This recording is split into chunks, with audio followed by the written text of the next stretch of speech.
Hi, Jen here from Jen Michelle Coaching, and today I want to talk about how to find a man who's worthy of your trust. I talk to women on a consistent basis, and I hear all kinds of different beliefs around what one believes is possible for them. But one theme that always comes up is, how do I find this good man that I know deep down in my body is out there, right? And how do I not get weighed down by limiting beliefs and all the things my friends or society tells me around what's possible? So I want to take a deeper dive into this today.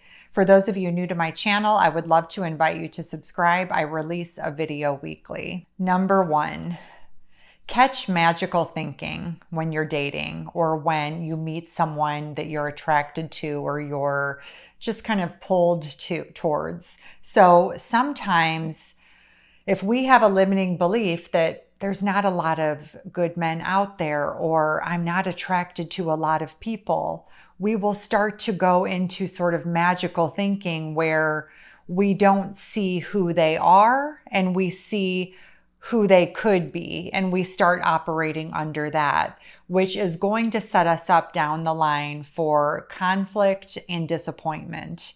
And so when we are dating, we are really aware of our own sort of tendencies and our own belief systems that don't serve us. So one that's really common that I hear a lot is Jen, I'm not attracted to a lot of people, so I kind of have to make this work, right? Like, I've been online dating and, I've gone through 40 men and this is like the first one I've been attracted to. So I kind of got to make this work because, he's got a lot of good things going on. I feel chemistry. This is, something I've got to just like make fit. And we want to catch those tendencies. So we're really seeing the way he's showing up and we're not kind of moving towards falling in love with potential. Or magical thinking is when we start to put more and more stuff upon ourselves and we say, okay, like if I can be a little bit more like this, or if I can just be a little bit more in my feminine energy or do all of these things different, then he's going to rise. Then he's going to show up and really, take a visionary and leadership role. Then he's going to be who I know deep down he can be. So we want to make sure that we're calling ourselves out on any form of magical thinking, and we are facing what is, and we are recognizing our own limiting beliefs and how that is distorting or rationalizing the way in which we're showing up to what's occurring in real time. Number two, recognizing that just because he has potential does not mean that he's going to use it, right? There are so many men out there with tremendous potential, but they don't always use it, right? So really making sure that you're not trying to get him to be something that he doesn't even want to be for himself, just because you know deep down that he could. It's sad, and it's also a truth, though, that there's all kinds of incredible men out there who are brilliant, who are just doing all of these interesting things, who have great minds, but they just really don't have a desire to do much with it, even though if they focused, they absolutely could. And so we want to make sure that we are not sort of trying to make him rise when he's not really interested. And so it's a hard truth to accept that just because a man has potential does not mean that he is going to want to use that potential. And we don't want to take on the role of trying to get him there, right? Because this is how, again, we enter that more maternal space where we're trying to sort of drag someone or make them see something that ultimately they don't want to see or are not ready to see, or are on a totally different time frame and timeline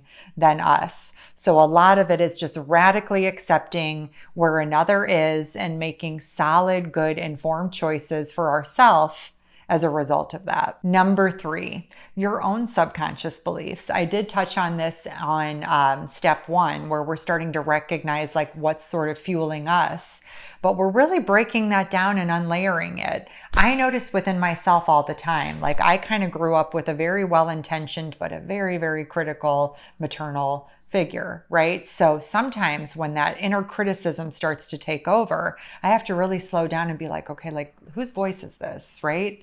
And I have to be very gentle and loving with myself to make sure that I'm not sort of just buying into that voice, but I'm looking at all the other ways in which I could go, right? I'm really seeing, okay, like there are a lot of good men out there.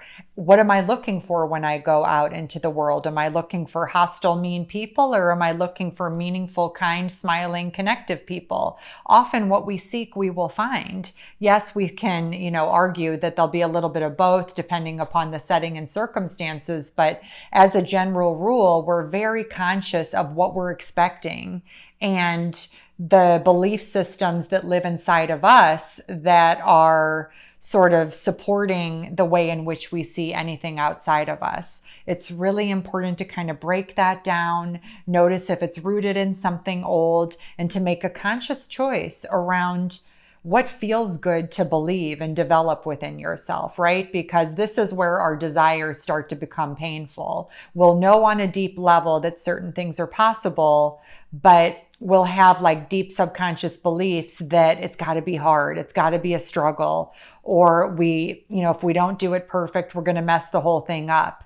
And as we heal those subconscious beliefs, there's nothing stopping our desire from coming into fruition because we have cleared all of the old and we have reprogrammed it with, there are possibilities out there for me. There are a lot of good men. If I met one man that I'm attracted to, I know that there are more good men that I'm going to be attracted to out there. So we start to support ourselves differently, and we don't rationalize ways to play small or to take less or just to settle in any way. So this invites us to be just really discerning and filtering in the way we're showing up for ourselves and the hidden belief systems that can creep in and cause a level of sabotage or distortion in the way we're thinking and what we believe is truly possible for ourselves. So I would love to hear how these 3 tips may support you in really just achieving what you want in love, right? And really not being in a space where you have to reach for it, but you trust that you're going to receive and you trust that you're enough. And you invite more and more of this in as you apply these 3 steps. If you would like more information on me, please visit jenmichellecoaching.com. I have digital programs there and my live coaching offerings up, and you can learn more about me there. I have a blog that also has great resources and tips in it as well. See you all next week.